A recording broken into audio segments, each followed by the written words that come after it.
Well, hello, everyone. It's exciting. Already in the chat, Ruby and I have asked our first question, which is, what are you hoping to gain from your time with us this morning?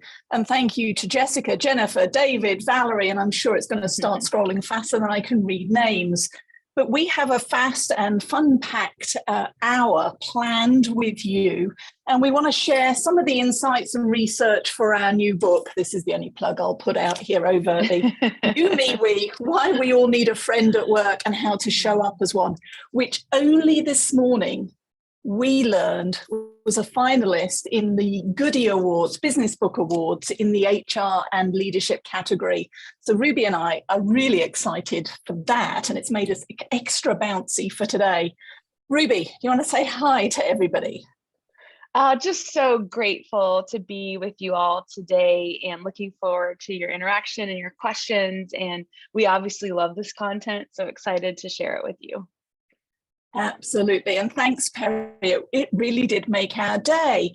And as today is all about creating a culture of connection, we're going to be sharing our personal experiences as executive coaches, as leadership development facilitators who, like you, have spent the last 3 years living in this little box of Zoom world, even though Ruby and I normally only live 15 miles apart.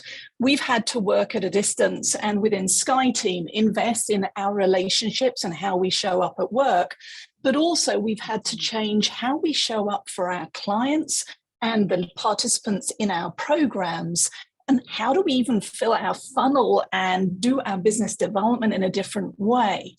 And I don't know about you, but as I think about the last 2 years, 3 years, I'm tired.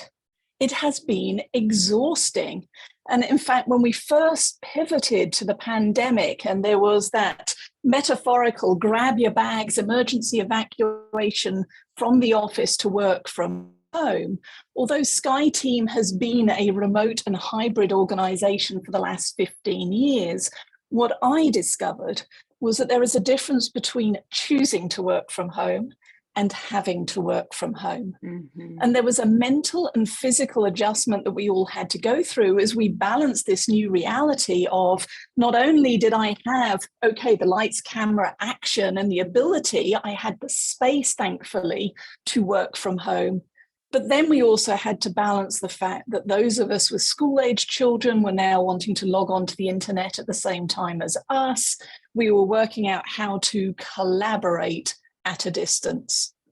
Ruby, what was your experience?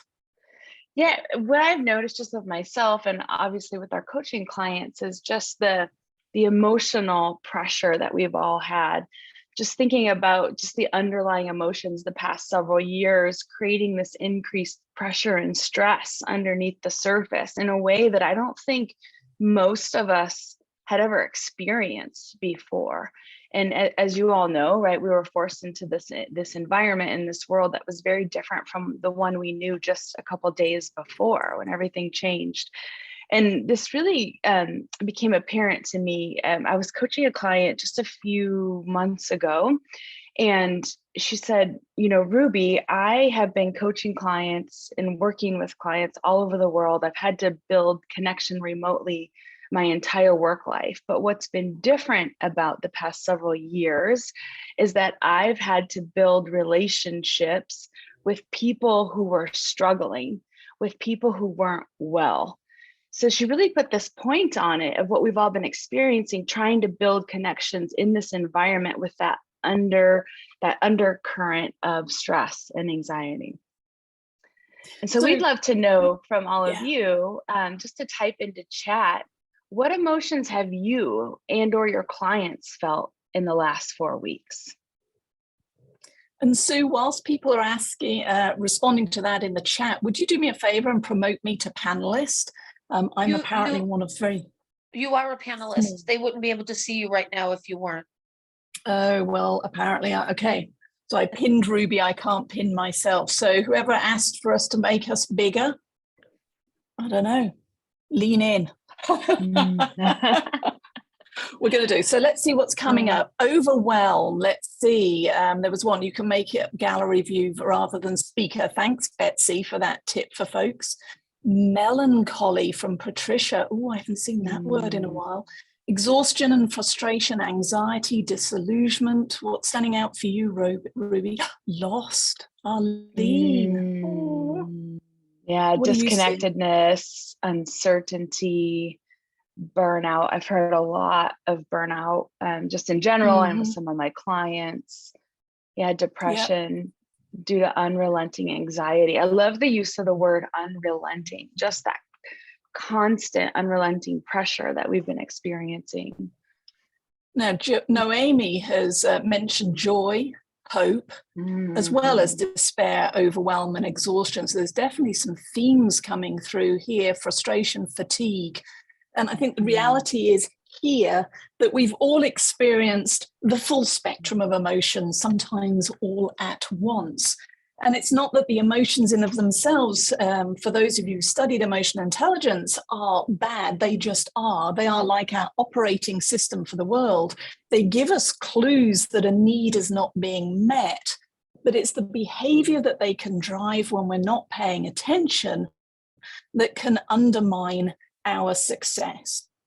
And certainly in our research for our book, it's those polar extremes, the intense relationships that people are carrying and that are reliving the depression, the unrelenting anxiety, exhaustion, etc., that you have described, that when we're not being thoughtful and deliberate can become overwhelming and hamper how we show up, not just for those around us, whether that's work colleagues, coaching clients, friends and family, but even how we show up for ourselves. And the research has been consistent. 75% of those responding to a McKinsey study was saying that this has been the most stressful time of their careers, and certainly interacting with their boss is one of the most stressful parts of their day. 44% from a Better Up study was saying that they don't trust their co-workers. And from our own research for You, Me, We, 20% of folks are saying that they have no friends at work, not even one. And that to me is heartbreaking, because on a good day, these statistics, maybe we can navigate those. We're getting the results, we're getting the recognition, all is good. But it's when we realize and experience a topsy-turvy world like the pandemic created, when our project is going off track. Maybe we've joined a new organization and we're trying to onboard remotely. That sense of isolation and anxiety, especially when we're working at a distance, can be exacerbated. Ruby, when what I would you look at add? these statistics, it kind of makes me a little sad. I think about in coaching, we know we're coaching the whole person. And if this is what people are experiencing at work, and some of those same people are experiencing similar things in their personal life, that's tough, right? It's just an interesting set of statistics that just kind of gets to it makes me a little sad. It is. And it has a huge impact. Yeah. And it's interesting that these statistics on a screen make you a little sad. And this goes back to the research that emotions are infectious. And if we're not being intentional about what am I feeling, how do I know what I'm carrying into that next coaching conversation? And how might that help or hinder the insights that the leader I'm working with is going to receive? Because even through the camera, emotions are infectious. And especially in 3 dimensions, because if you've ever walked into a room and without talking to anybody, you've known something was up, that's your amygdala and your limbic system firing to give you that spidey sense to pay attention, to put you on high alert. And we've got the statistics here. Ruby used the word sad. We saw the word melancholy earlier on. And Gallup sent out some research that I was reading last week that said that 60% of employees are disconnected, disengaged from their work, and 19% of those were miserable, another M word. So we've got melancholy, we've got miserable, we've got Ruby being sad.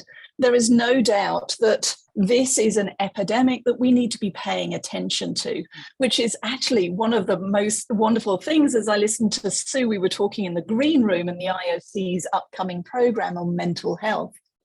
But having an avenue to be able to talk about what we're feeling certainly is relatively new. Early in my career, it was leave your emotions at the door. It's a business, it's not personal, just get on with it. And as we know, it impacts everything that we do. And our emotions can make the difference between I quit, great resignation, anybody?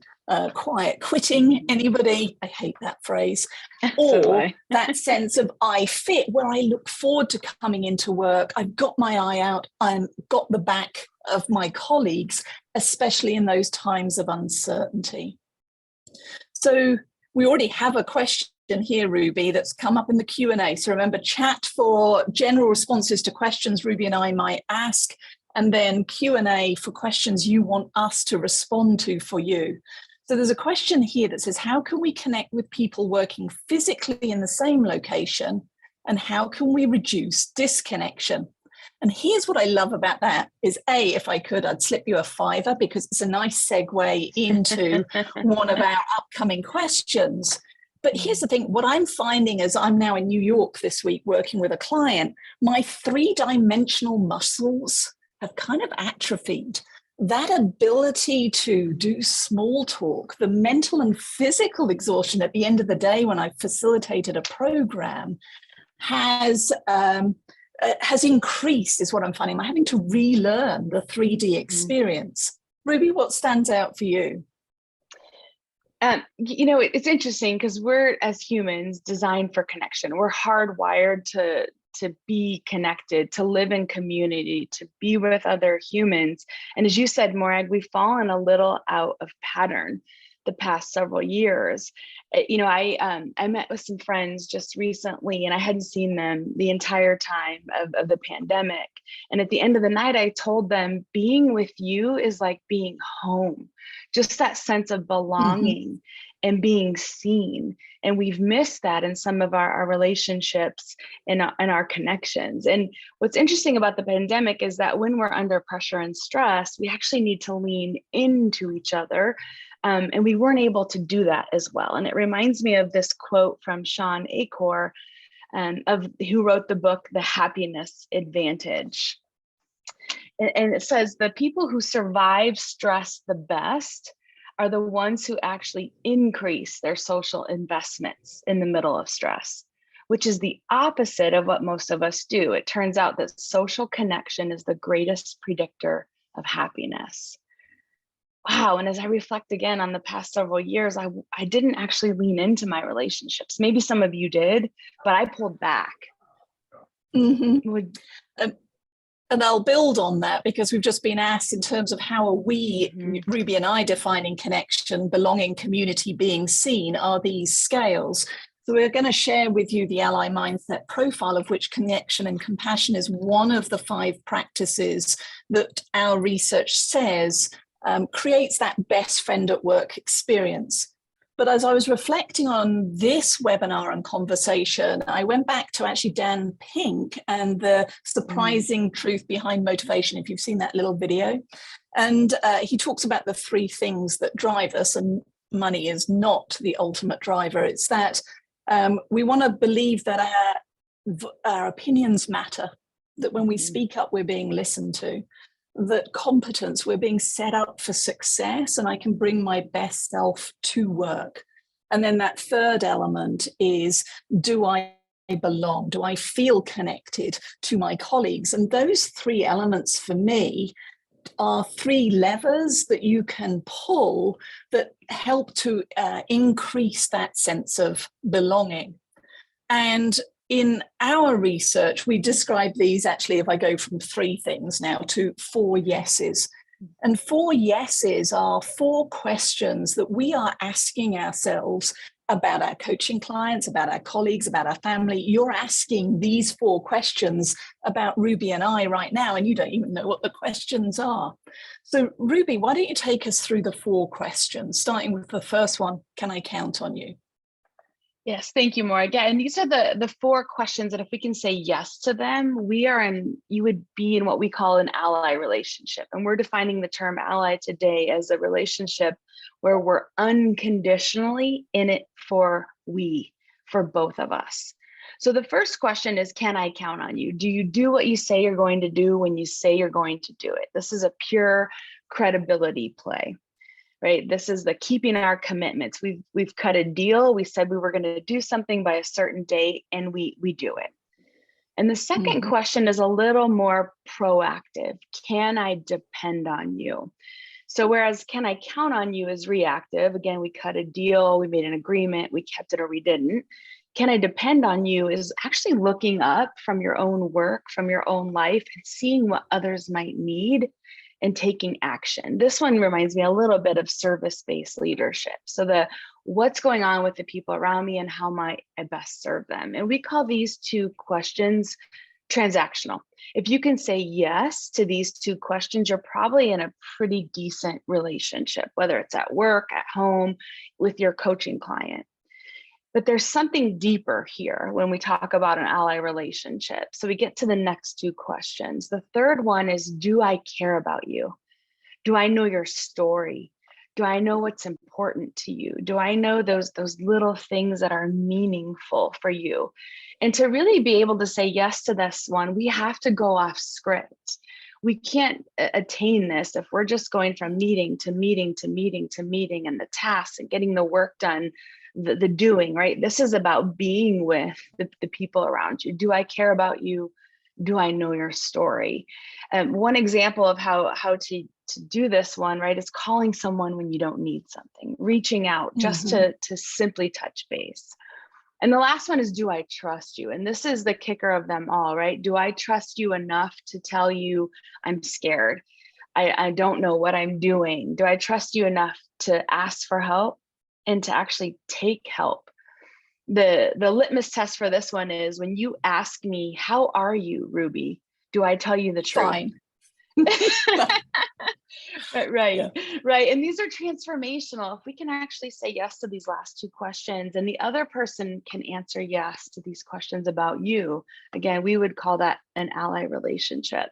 And Morag, we had quite a few comments at the beginning around wanting to apply this to this hybrid remote environment. What would you add to these 4 yeses in that context?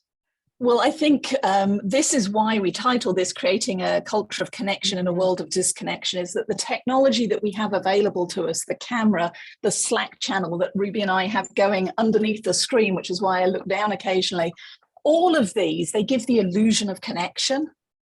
But when I hang up, if I haven't told you how I'm truly feeling, if I haven't leaned in, then you are being left with the story that I'm okay, when in fact it may be furthest from the truth.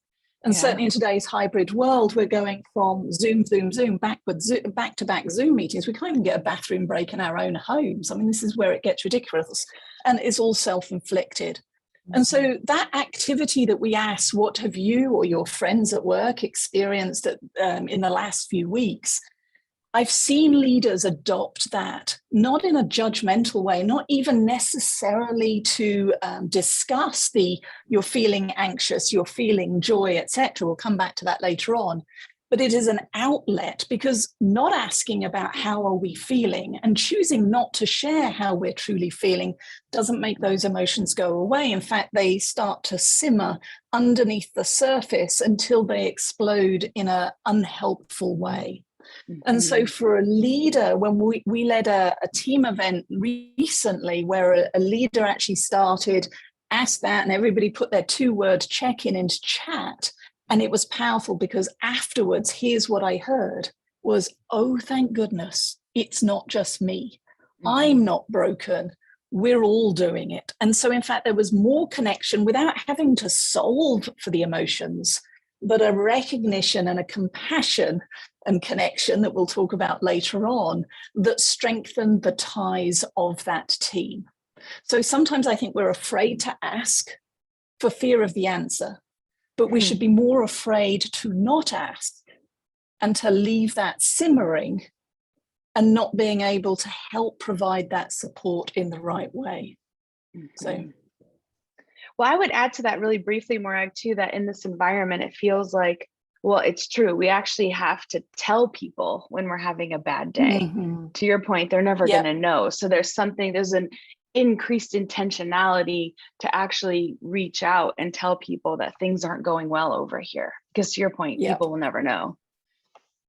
So it goes back to a phrase that I've adopted from a colleague of mine, Charlene Wheelist, and in her TED Talk, she talks about leadership is not a choice. Leadership is a choice, not chance. And I think that sense of connection, strengthening our relationships, it is a choice. And when we leave it to a hope and pray approach, when we lean back and just trust, well, Ruby and I have worked together for 10 years, she understands.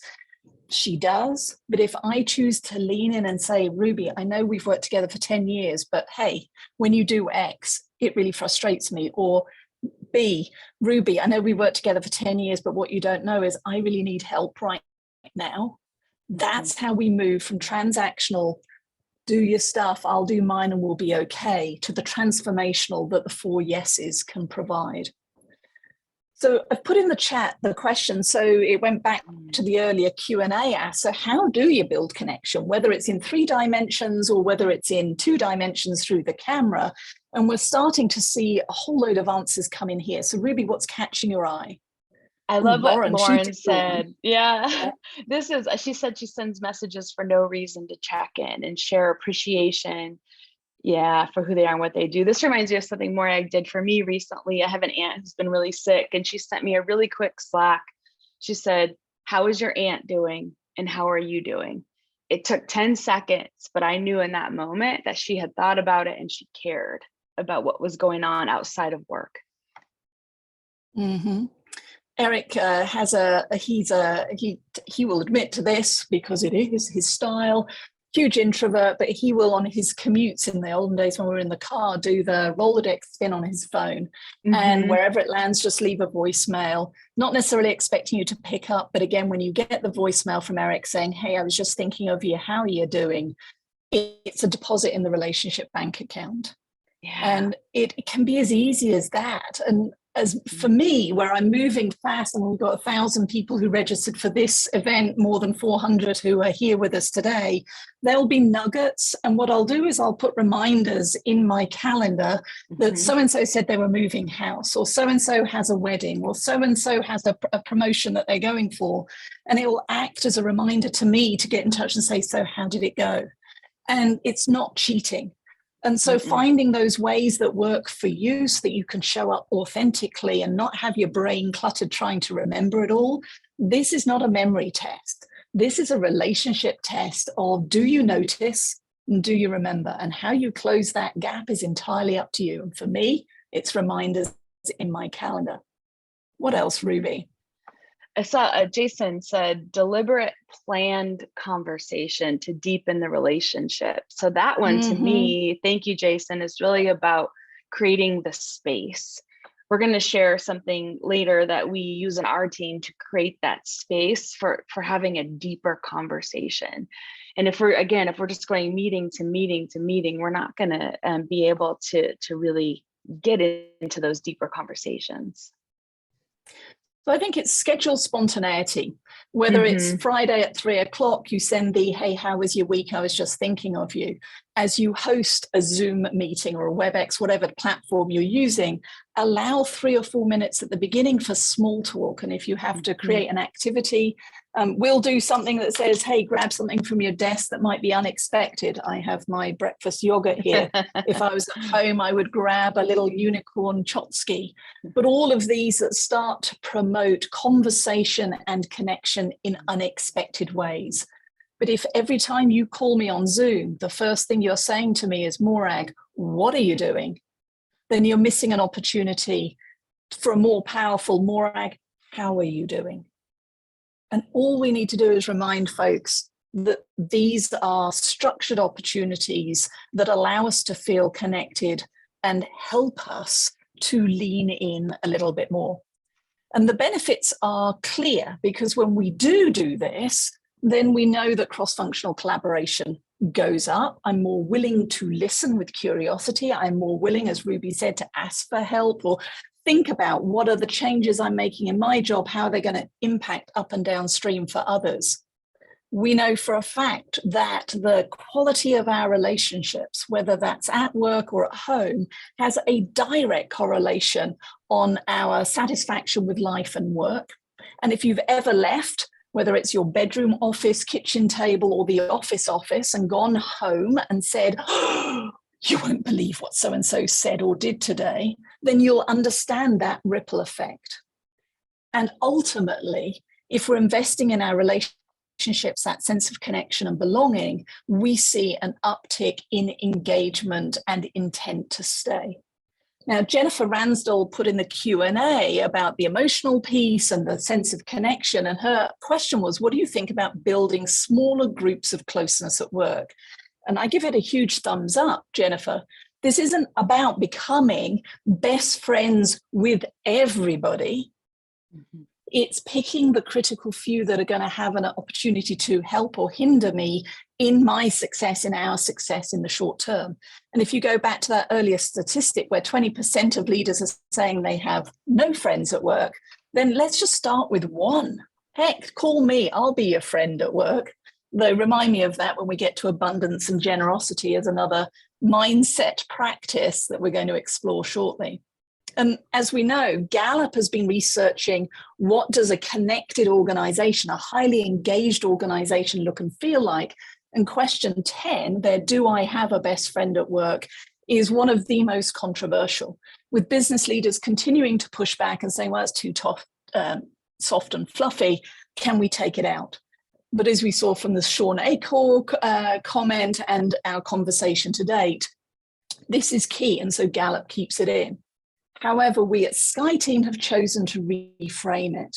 The challenge I've always had with do I have a best friend at work is it allows me to sit back and go, no, because Ruby got the best client, Ruby got the promotion, Ruby gets, I don't. So no, I don't have a best friend at work. And instead in you, me, we, what we're suggesting is we need to reframe it as, am I a best friend at work? And not in a doormat way where I just get to say yes to everybody else's request, but am I a best friend at work for me? Can I define my own definition of success, i.e. guardrails, in which I can then be curious about you and your definition of success so that we can get to the we and how can we be successful together? Ruby, what's coming to mind in the chat?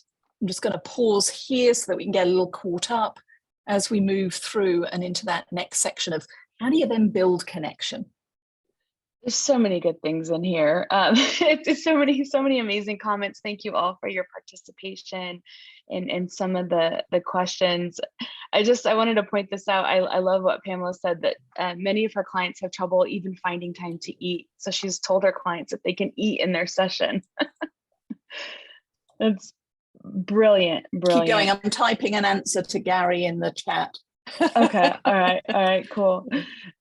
So essentially what this book is about is what are those behaviors? What are those practices that we can all show up in to be a friend at work to others? As Morag said, it's not about waiting for others to come to us. And especially if you are still in a hybrid environment, and many of us are, it's a going first. It's a reaching out. And we call this the 3 steps to connection: look up, show up, and step up. And so look up is the awareness. This is looking up to see what's going on with the people around you, and what's also going on internally. How do others feel in my presence? How do I feel in my own presence? For me, look up is the slowing down. This is assessing what's going on around you. I was trained as a coactive coach, and we talked about every coaching conversation really being about deepening awareness. So having this powerful conversation where we're deepening awareness. So we are looking up what's going on around me. How am I feeling about the situation? How am I feeling about some of my relationships? And then taking meaningful action. So that's when we're going to get to the look up, step up, and show up. What would you add for look up, Morag? So the lookup, it goes to a question that Leanne answered here, and I have had this same internal talk. And she's described it. I'm the type of person who loves to connect with others, but other people I know are so busy at work or otherwise.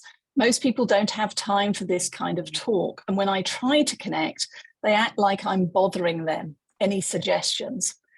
And I wonder if they actually are acting like that you are bothering them, or whether or not you are portraying the story because that's what you're expecting. Because I've done the same. Well, I can't call that person. They're so busy. They're going to think whatever. And the reality here is, and this is again why we've pivoted the question from do I have a best friend to work at work to am I, is that we have to go first.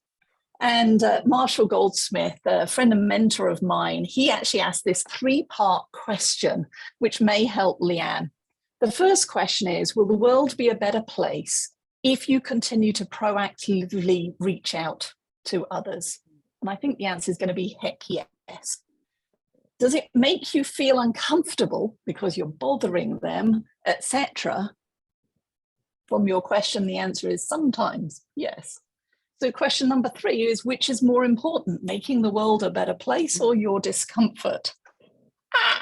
Oh my goodness. So sometimes it's as simple as that. It's reframing it and doing it because that's how you show up in the world. And certainly for us at Sky Team, for Ruby and I, the abundance and generosity, the relationship first, heart-led first, is something, it's our operating system for the business.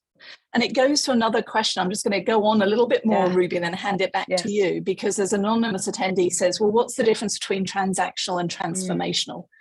And that heart-led, people first, curiosity, relationship-led approach, that for us at Sky Team is the difference. Because if you've ever partnered with a transactional, come in, do it, leave approach of relationship, you'll know that it delivers enough. It's okay. But when you get to that transformational, the care and trust, when you feel seen, heard, valued, you're having fun at work, then that is the relationship and the work and the partner, Sky Team, for example, that people want to come back to and continue to re-engage with. And so it's a win-win. And trust me, early in my career, English woman in England, in finance, where it was all suit and ties, it's not personal, it's just business, toughen up, cupcake, walk it off, where emotions were never discussed, it is night and day. And where Ruby and I have worked with individual leaders, they've transformed their misunderstood genius to the go-to leader. We've seen teams move from being stuck in awfulization, in anxiety and overwhelm, and move to high performance. And we've seen cultures change. I'm thinking of one of our technology clients who went with their employee promoter score that was in negative figures. I mean, it was so bad, it was below the table, to positive. They've gone from not somewhere where they want to work to best places to work. That's the difference between transactional and transformational. What would you add, Ruby? No, I love that. It's such a good definition of those two, and we get that question quite a bit. Wanted to give you a couple of tools and tactics for looking up. One thing I thought of before I dive into ripples and joys, something I was taught was, if you're checking in with your coaching clients at the beginning, maybe some of you use this. I use it with some of my clients. Have them check in. My head is, my heart is, my body is. Just a quick look up. How am I feeling in my own presence? Because sometimes we're not even paying attention to what's underneath the surface. And one tool that we use on our team as another tactic for looking up, to really paying attention to what's going on around us, is something we call ripples and joys.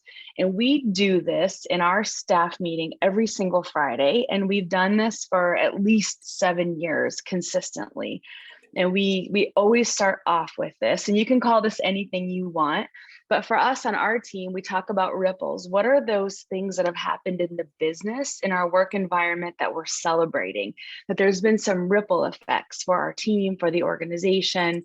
And a lot of times in our ripples, there's actually a shout out. So this week in our Friday meeting, one of my ripples will be this presentation. I got to do this thing with Morag, and I'll call out all the wonderful things and amazing, smart things she did. And then the joys are what's going on in your personal life that you want to celebrate. So you get to decide what you say, what you divulge. But in this, you start to learn what's important for the other person. What do they care about? What are their important relationships? What's really meaningful to them? What brings them deep joy? And, on the hard days, sometimes it's the silver linings. We don't do joys. We've done some silver linings, especially early in the pandemic. But throughout this process and this commitment to this space with one another every single week, we have gone through marriages together. We have gone through divorces together. We have cried. We have lost significant family members. I actually get emotional just thinking about how this has changed the nature of our relationships, just simply by looking up and creating that space for our team. And Diana asked, how does one with a larger team of 50 or 100 folks make these personal connections? And I think it's just redefining connection, because it is the ripple effect. And so if you are role modeling it with your immediate direct reports of those 5 folks, and then those 5 folks are doing it with 5 more, there's 25, that's 30 of your 50 folks who are now feeling connected to at least one person. And it was interesting. I was coaching the head of HR for one of my clients recently.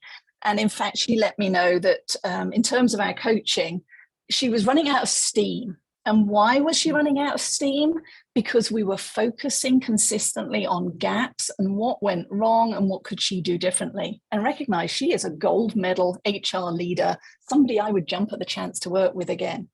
And so it reminded me that I was getting a little lazy in my coaching, and pausing and making sure that each coaching conversation from that point forward, that reminder from my client, focused on what successes and wins have you had since we last met. And in fact, should we spend time coaching around how do you replicate that and use those as a springboard, versus let's go to the hard, heavy lift of what fell flat and what did you learn from it. So again, look up. I had stopped looking up in that particular coaching relationship. I was not listening as deeply. Otherwise, I would have seen and observed those warning signs before she had to articulate it. All right, so look up is, you finish this Zoom meeting at the top of the hour, you're going into your next one, just take a few seconds. Are you carrying energy from the conversation with Ruby and I? How do you need to show up in this next conversation for this person? And of course, Ruby and I do this. This isn't inauthentic. It is learning to turn the dial up or down. So I get energized doing keynotes. I have had rooms with 1,000 folks in person. But of course, if I turn up to this as the quiet, reflective, thoughtful Morag, some of my coaching style, then you're going to have a less powerful experience than if I'm showing up as the bubbly, energetic, lean in, let me share what's worked or not. And so look up is, what am I feeling? What am I bringing into this conversation that might help or hinder? And then making a choice, an intentional choice as to how do I need to show up. Oh, somebody there, Jason, you talk about power posing. I love the Amy Cuddy power pose. Yes, I'll do those too. If you're ever in a bathroom near me when I'm going and you see my hands, you know I'm power posing. All right, go for that. And the other way is just looking at how others are showing up. Ruby said she was going to share what I've done, but I'll be doing the same. How did Ruby and I interact? What can we learn and flex? And I know there's words and phrases that Ruby uses that come naturally to her that I've started to adopt. And of course, when we first start to adopt them, it can feel a little awkward, like trying to cross your arms the wrong way, until it becomes second nature. So we talked about bringing your gifts to the world and making the world a better place by leaning into connection. But I'm curious, who are the heroes and heroines who have lent in for you? Coaches, mentors, colleagues, friends, family, The people who, because they spent an extra few seconds caring, trusting, giving you the feedback you needed to hear, not just what you wanted to hear. Who comes to mind? And perhaps just in the chat, just share, what is it that makes them special for you? What is it that they did or said? Let's put that in there. And Anne-Marie, the Gallup poll, yes, if you're talking about the 19 or 16% that were miserable, if you connect with me afterwards on LinkedIn, I'll send you that link. So Karen is saying a friend who listens unconditionally. Mm-hmm. Jane, you're back to they made you feel seen and valued, truly present. Mm-hmm. Listening, that's come up quite a few. No judging. Yeah, that pure just empathy, being with. Something all of you coaches are really good at. I like this one from Sandra. I'm allowed to be broken and just held, not fixed, not judged, just held. And how often I know in my career, I talk about it in both my books, Cultivate and You, Me, We. The way I was raised was to present a professional mask at all times, to never show the cracks in the veneer. And I learned that being independent, self-sufficient, it got me so far, but being interdependent, allowing others to help me to be successful, it is so much more fun when we look at success being a shared resource versus a scarce resource. Deborah, they let me speak, asked questions, didn't try to give me advice, space to be vulnerable and emotional. And think about it, as coaches, we need to be able to get to that 4 yeses. Can they count on us? Well, probably because we've got qualifications. Can they depend on us? Well, we've got them our coaching calls scheduled through the 6 months we might be working together. But the key is, as a coach, how do you bring do you care enough and demonstrate that you care about me?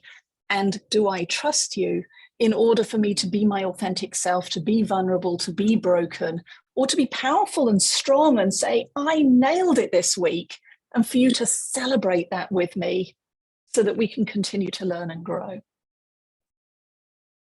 So much so good Ruby, stuff what do you in here know about, a lot about being seen, the good and the dark, the hard stuff. And like Jason said, they keep me from believing my own stuff. Right. Yeah, they push you, right? When there's all these things going on inside, we can say what's going on and they can push us a little bit. Yeah. I mean, Ruby and I have asked that question of thousands of leaders around the world. And it's interesting to us that every single time, the things that we remember about those heroes and heroines, our role models, is not necessarily how smart they were or their technical competence. Those are table stakes that get you a seat at the table. But what keeps you in our mind, what makes us want to work with you again or emulate some of your skills is the people skills, the how you made us feel. So we have a challenge for you right now. I'd love for you. This is the time where you may multitask if you aren't already. And if you are, naughty, but hey, is to open up a browser window, grab your phone, send a LinkedIn message, send a text to that friend, that colleague, that client, maybe, current, past, whatever, that says, hey, I'm listening to this webinar and I was asked to think about heroes and heroines who've made a difference. And I thought of you, and here's why. And if you get a reply, put it in the Q&A. So I'll share a story. I asked that question of a group of IT leaders a few weeks ago that I was working with. And there were 20 leaders in the room, 2 were women, and they were from across industries and ranging from director to vice president, senior vice president, so mid-career. And so I sent them the challenge with the caveat that you can use the excuse Morag made me. And one guy chose to send a message to his current boss. And he essentially said, I'm listening to Morag. She said, I got to send this message. I just want you to know you've been the best boss for me. I really appreciate the feedback, etc. Well, within 30 minutes, he had a reply. And of course, like you, I'm saying, please, if you get a reply, share it in the chat or the Q&A. And the reply was, oh my goodness. Wow, you've made my day. Right back at you. Thank you. All right, so we read that out. 5 minutes later, we got another text. I can't stop thinking about your message. I'm going to have to show my wife this when I get home tonight. Wow. So think about it. You ask about how do you build connection with 50 or 100 people? You do it by building connection with one person, making the implicit explicit, because that one outreach made the day of the leader. I'm getting goosebumps as I think about it. It made the day of the leader and the employee when they got the reply, and the 20 of us in the room who got to hear it. But it also now made a difference to the spouse at home who was also going to hear the accolades. So when you're getting good service, when you notice somebody going the extra mile, whether it's in the coffee shop, in the workplace, at home, a thank you can be a powerful way for somebody to know that they've been seen, to be present, to feel connected. All right. So look up, show up. The third element is step up, because there is a knowing doing gap that we as coaches help our clients to bridge. And I'm as guilty as any. I'm still an aspiring athlete, not a perspiring athlete. We all know we should eat healthily and in moderation, but with the holidays coming up, we give ourselves little excuses and buys as to, well, another slice of pie, it doesn't really matter.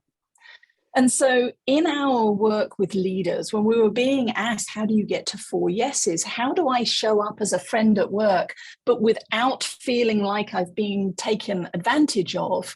That was the inspiration for the ally mindset, which we talk about in You, Me, We. And if you are so inclined, that QR code will take you to our complimentary ally mindset profile. You will be added to the data of the more than 600 leaders who've taken it. And feel free to use it with your clients. Our intent with the profile is not that it's accurate to 2 decimal places. I did hire a statistician to look at the data and analyze it for validity. But what it is designed to do is to take something that for many of us feels nebulous and ambiguous and provide a language and framework around how we can understand how we show up. And so there are 5 practices, and we call them practices because despite writing the book, Ruby and I lean into some of these more naturally and have to be intentional in other areas.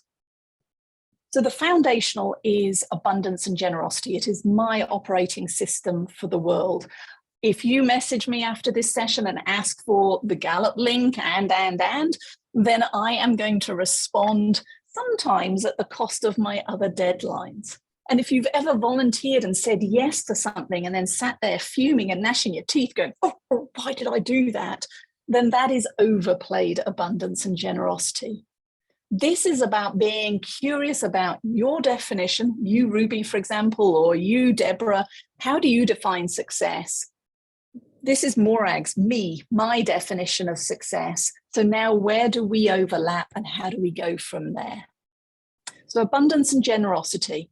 If we don't have the mindset of being, of abundance, then we're not going to be generous in sharing our expertise, providing the coaching and mentoring that others might need in order to ensure their success. That's my natural operating system. This one is our Ruby's. So Ruby, connection and compassion. Yeah, so this is the second practice, right? We all have our good days and bad days, but this is the deep connection with others. And the compassion piece is the taking action. So I think of this one as deep presence. You all have trained on this as coaches. You know what this is, right? It's that really being present and demonstrating empathy and connecting with the people around us. This is one that comes a little more naturally from me, but I also think I learned it from the leaders around me. Early in my career, my mid-20s, I was working at a high-tech company, and when I worked there was about 6 months where my dad got diagnosed with cancer, and then he died 6 months later. And in that moment, I learned what connection and compassion looks like from your colleagues, from my boss, right? They showed up for me. I wasn't coddled. I was still held accountable, and I was loved on. I knew that both of those things were true. And it changed the nature of those relationships, and it changed the nature of how I show up as a leader. So those ripple effects are significant for each of these. So abundance and generosity. Do I see success as a shared resource or a scarce resource? If the latter, I'm going to hoard it, talent, expertise, my own information. If I see it as a shared resource, I'm going to give. And if I'm going to give, then I need to understand your story. I need to lean into connection and compassion, which then leads to courage and vulnerability. Because when I feel like we are the 4 yeses, when I know you have my back, or I sense you have my back, I am more willing to take informed risk. I am not going to hold back. And as many organizations are looking for creativity or innovation, those are the very things, if it's going to be held against me, I'm not going to do. And we've got a question here in the thing: how do I balance professional boundaries with a commitment to true authenticity? One conversation at a time is the answer, and courage and vulnerability is part of it. It's saying, hey, Ruby, welcome to my team. My name's Morag, I'm your new boss. Tell me about your career to date. Who have been your best bosses, heroes and heroines from the past? What frustrates you? Here's what you can expect from me. Here's my definition of success. You know, when I ask for us to go to a client meeting, arriving early means arriving 15 minutes before, not 5 minutes before. So how do you set boundaries from that question? By articulating them. But if you haven't sat down to set them for yourself, A, how can you communicate them so that others avoid stepping over them? But also, how can you hold yourself accountable for whether or not you're doing it? Which then leads to candor and debate. If we have the connection and compassion, if we are ready to take informed risk, then we get to candor and debate. And candor can be, you know, the emperor has no clothes, the problem with your idea is that will never work, but not in a candor grenade, let me pull the pin, throw it and sit back and just see what happens. But I'm leaning into the conversation. It is about increasing the shared understanding so that when we leave this conversation, even if we still disagree, we're now one voice to the rest of the organization, to the team, because we understand the perspective that each of us is bringing to that conversation, that problem that we're being asked to solve. And then the capstone, Ruby, is action and accountability. And this, for me, gets back to the first 2 questions and the 4 yeses, right? Do you do what you say you're going to do? And do you look out for me a little bit? Do you keep your commitments? We say this is the container for our relationship, and this is how we're going to show up. And are you showing up in that way? And so as Morag said earlier, I think of these in 2 ways. I'm applying them to myself. How am I showing up?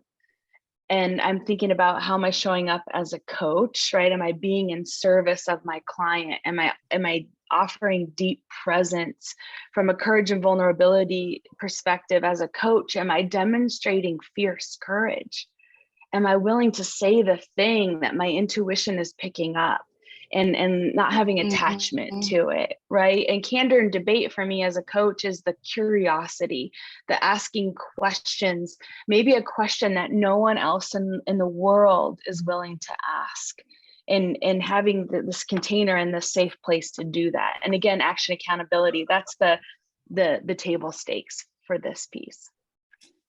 So I'm going to share some things here. So Michael Halperin, thank you. You guys are inspiring to rethink some of my own practices. Thank you. And that might be us, Ruby. It may be from the broader conversation. Kevin is going to steal, borrow, you may have it. Aspiring, not perspiring. And in fact, yes, any of our content that we've shared, abundance and generosity, we don't worry about IP. If you want to use it, it's yours. If it helps you and your client to make the world a better place, go wild, use it with our blessing. And then Deborah Doroni, her colleague Sal sends a little note after every interaction describing the impact he saw me have. They are powerful in both fueling my confidence and in promoting connection with him. I call them salograms. So again, action and accountability is choosing to do it. And Ruby, I know you have your box of feedback from clients that you look at the end of the year to remind yourself of the impact that you've had, or if you're having a tough day, to remind yourself of the good that you do bring in 99.99% of your interactions. But most of us we disproportionately ruminate on that 0.1% that didn't quite go to plan and forget or discount the larger impact and ripple effect that we're creating. One more I want to share. So Karen, she got a reply to her text. So nice, you inspire me too, and a little heart. So for those of you who are starting to see it again, there was action and accountability. Some of you will have listened to our challenge and gone, oh, no, I can't. Well, yes, you can, and it's never too late. As soon as you hang up here, I dare you, I double dog dare you, send the message, because you will be putting positive ripple out effects out and making somebody's day. All right. So I'm going to pause here. I know this is a whirlwind tour, and again, we're here, Abundance and Generosity, after this conversation to go deeper where you have questions. We encourage you to complete the Ally Mindset profile just so that you've got a starting point for your own perspective of strengths and areas and opportunities. Courage and vulnerability comes out the wazoo when it comes to the business. I'm a scaredy cat, not just a pussy cat, when it's courage and vulnerability coupled with candor and debate and tough conversations. So even though we've written the book, this isn't perfection. It comes back to intentionality and in the moment, how do I need to turn the dial up in spite of my discomfort, or turn the dial down in order to ensure the best experience for you, me, and we. So let's look at some of these questions. We've got perhaps a minute. We could perhaps do one of these questions here, Ruby. Is there one that stands out for you? I like the question from Kevin. He said, how do you address the chronically over busy, many self-disconnected? Is self-connection a prerequisite to interpersonal connections? So I'll go first, and then Morag, I'll let you sort of tie that up. I would say yes. I feel like almost every coaching engagement I'm in, there's some element of taking care of self and applying this stuff to ourself first. So that we can be filled up, because we can't be everything for everybody ever. And as leaders, if we don't take care of our emotions, they spill out into everybody else in a way that's probably not how we intended them to be.